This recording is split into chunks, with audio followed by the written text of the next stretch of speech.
朋友们，大家好。虽然今天的消息我早就预料到了，但是呢，还是非常气愤。昨天那期节目我们就有谈到，如果欧洲竞争不过中国时，就会扯下所谓公平竞争的遮羞布。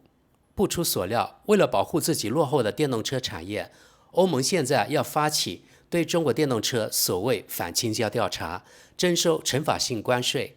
这一天，中国厂商肯定也早就预料到了。我们先来看看德国商报的报道。欧盟威胁对中国电动汽车征收关税。欧盟委员会主席冯德莱恩警告市场扭曲，并欲对中国汽车出口补贴展开调查。企业界担心会爆发新的贸易战。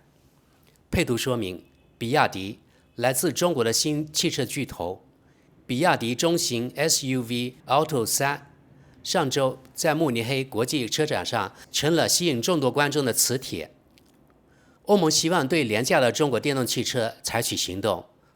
欧盟委员会主席冯德莱恩周三在欧洲议会发表欧洲情势咨文时说，欧盟委员会已对中国扭曲市场的补贴展开调查。欧盟有意与中国进行经济交流，但同时也决心抵制不公平的贸易行为。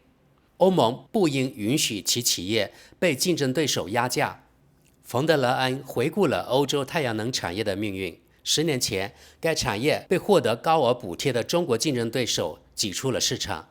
这种情况不应再次发生在欧盟身上。调查结束后，可能会对进口电动汽车征收关税，以抵消中国的补贴。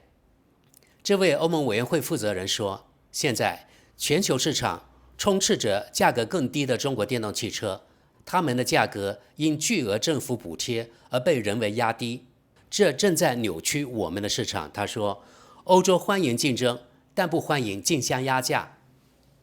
据欧盟委员会计算，在欧盟市场上，从中国进口的电动汽车比欧洲生产的电动汽车平均便宜 20%。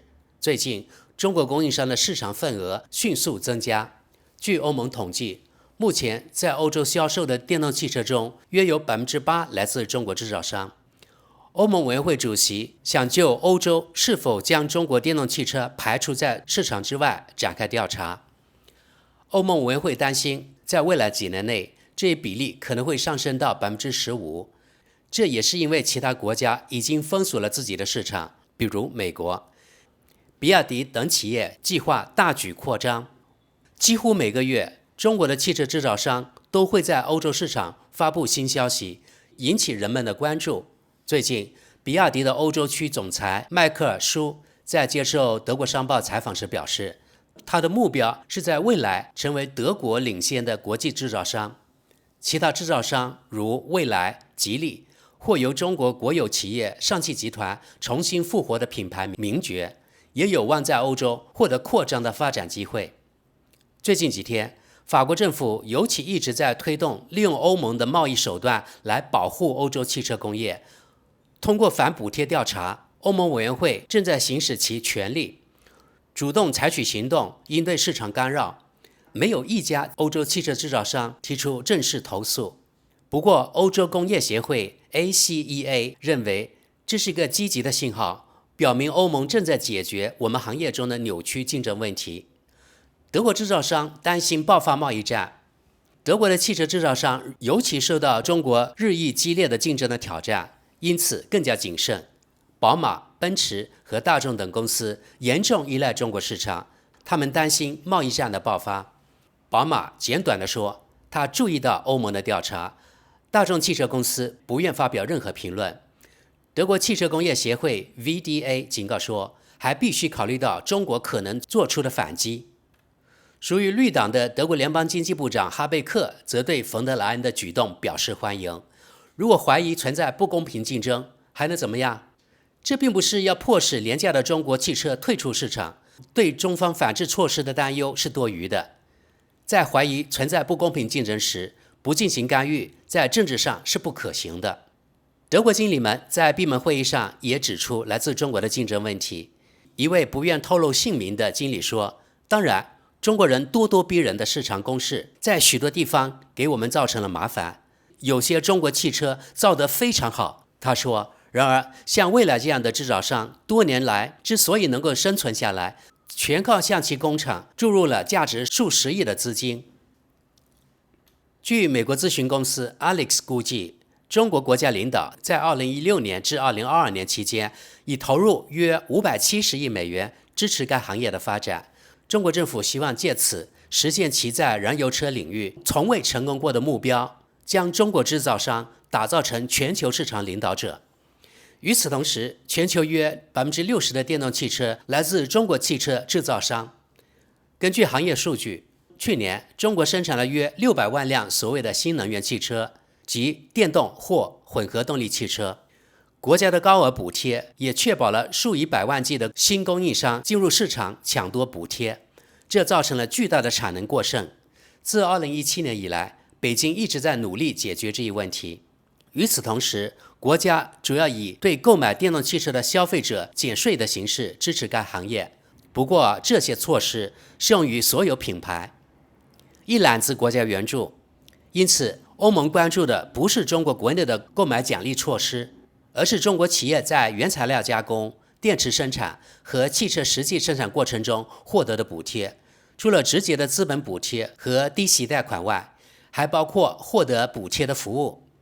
柏林智库莫卡托中国研究中心的中国问题专家 Gregor Sebastian 指出，直接补贴只占国家援助的最小部分，更重要的是国有银行以特别优惠的条件提供的贷款。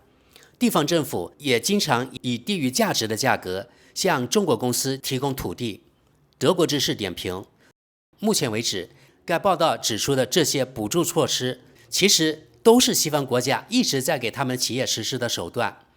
我们一定记得，比如美国，为了吸引美国产能回流以及新的外国投资，他们开出了那么多优惠的条件。台积电到美国办厂也是一个例子，虽然它也被胁迫利诱。同样，德国给英特尔投资也开出了优厚条件，要说补贴，欧盟真是脸皮太厚。欧盟补贴最多的当属农业部门，因此可以让它的猪肉远销中国。其他农产品，比如说土豆、鸡肉、洋葱等等，倾销到非洲。我估计一定是所谓的游说集团代表欧洲车企在后面运作。说到这车企，其实德国以及欧盟一直在补贴它的电动车。现在欧洲汽车行业自己不方便出面，但如果真出现这种情况，也就是对中国展开什么调查呀，对中国征收惩罚性关税等等，我觉得中国也不用客气，以牙还牙就是了。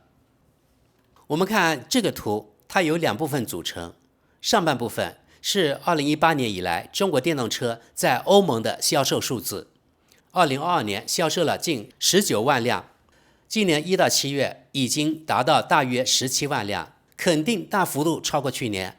据别的媒体报道，迄今为止，今年中国汽车出口欧洲增加了71%。下图呢是中国电动汽车在欧洲的占比，可以看出逐年且大幅度提高。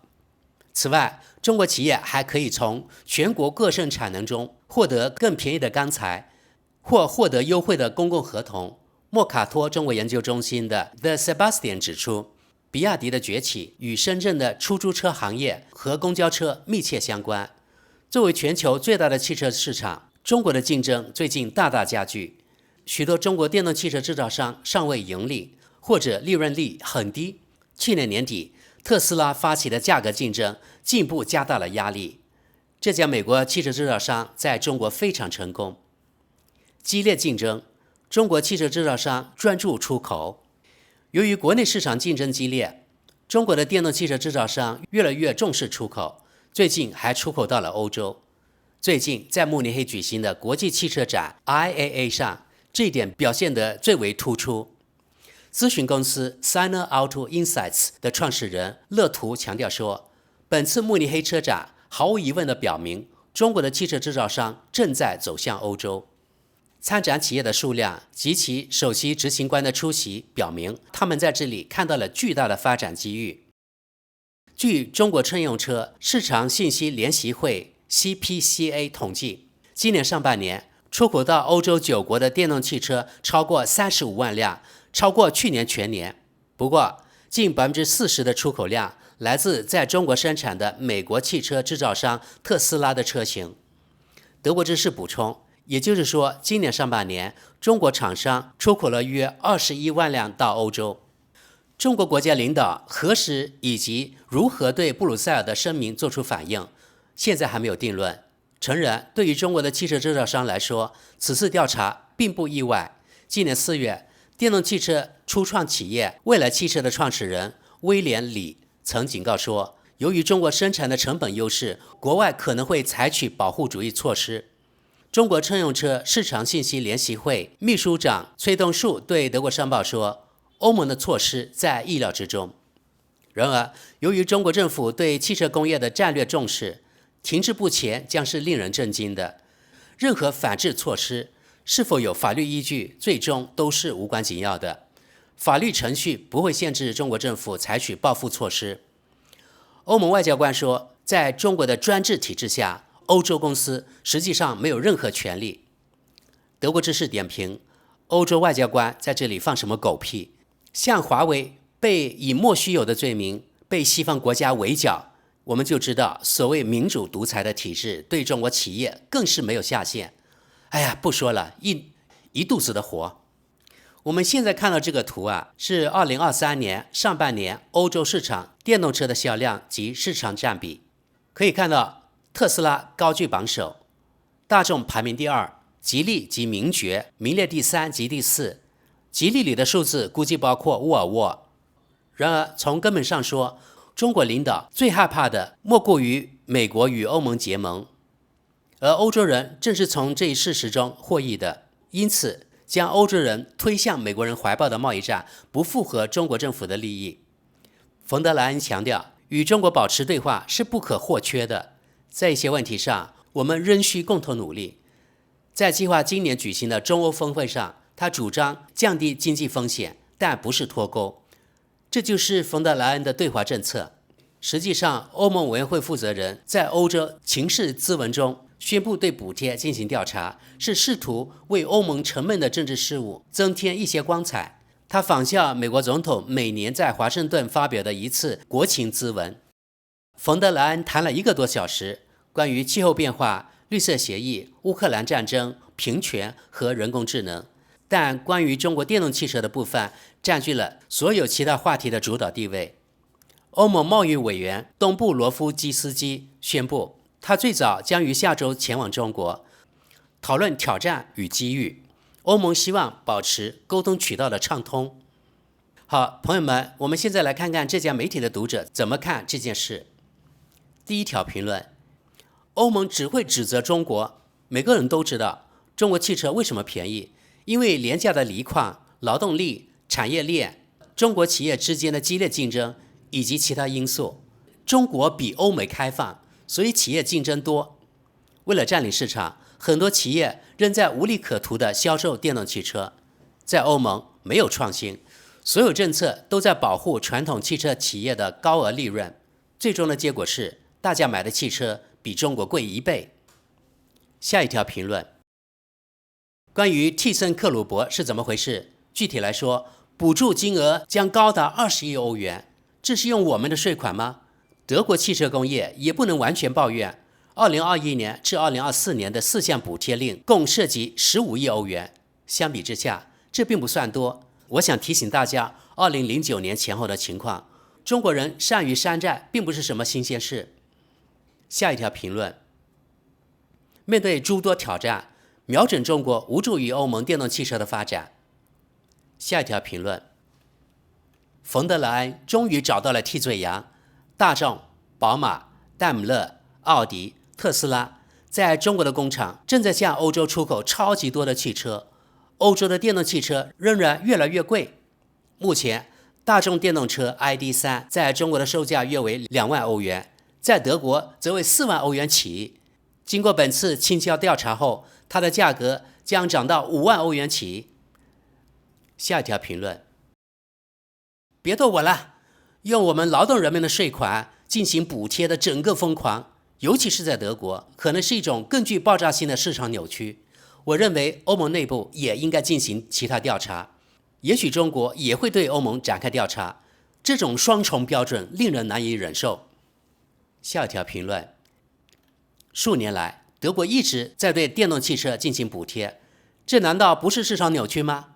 已关闭的芯片公司英特尔正在收取100亿欧元的补贴，这难道不是市场扭曲吗？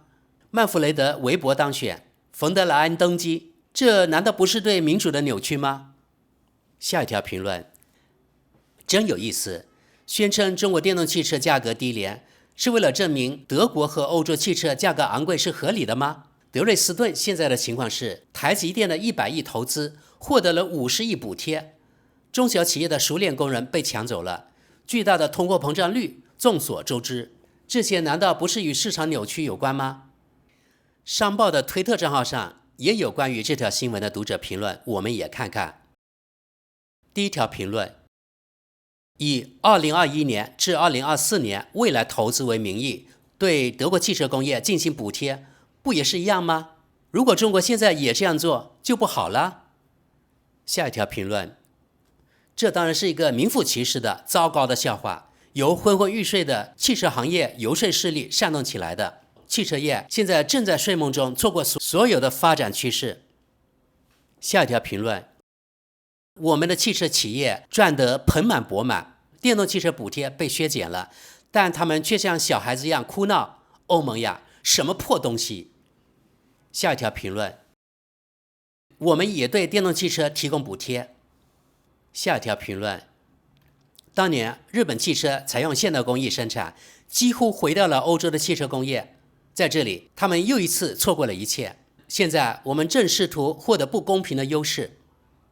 下一条评论，是的，现在用封闭来补救吗？来自中国的太阳能组件也是如此吗？那么能源转型如何才能成功呢？下一条评论，那些坐在玻璃房子里没有电动汽车原材料的人，不应该到处扔制裁石头。下一条评论，这是骗人的宣传。下一条评论，我起初以为会对冯德莱恩展开调查，他这次又走运了。下一条评论，中国人的技术进步让欧盟害怕。首先，欧盟把自己的汽车工业欺负得体无完肤，现在他们的屁股已经岌岌可危了。B9是最后一款帕萨特，在此之后，我们将买亚洲的汽车。下一条评论，整个事件太荒谬了。第一，欧盟在所有地方都在谈论补贴，这太搞笑了。第二，我现在把德国汽车工业归类为对政治有高度影响力的反民主的犯罪组织。下一条评论，立即实施制裁。但我们看这位网友贴出的图是一支手枪，他的枪口对准自己，他要表达的不言自明。好了，朋友们，今天到此为止。可以发现，读者们都看不下去了，一边倒的批评欧盟委员会的做法，也承认欧盟自己都到处补贴，特别是电动汽车产业，还好意思针对中国。当然了，读者们表面上是在帮中国抱不平，实则是担心在欧洲电动汽车会更贵，自己的利益受损。德国经济周刊对此以标题“这一枪适得其反”为题，一针见血地指出，欧盟这样做等于搬石头砸自己的脚。朋友们，后续如何，我们拭目以待。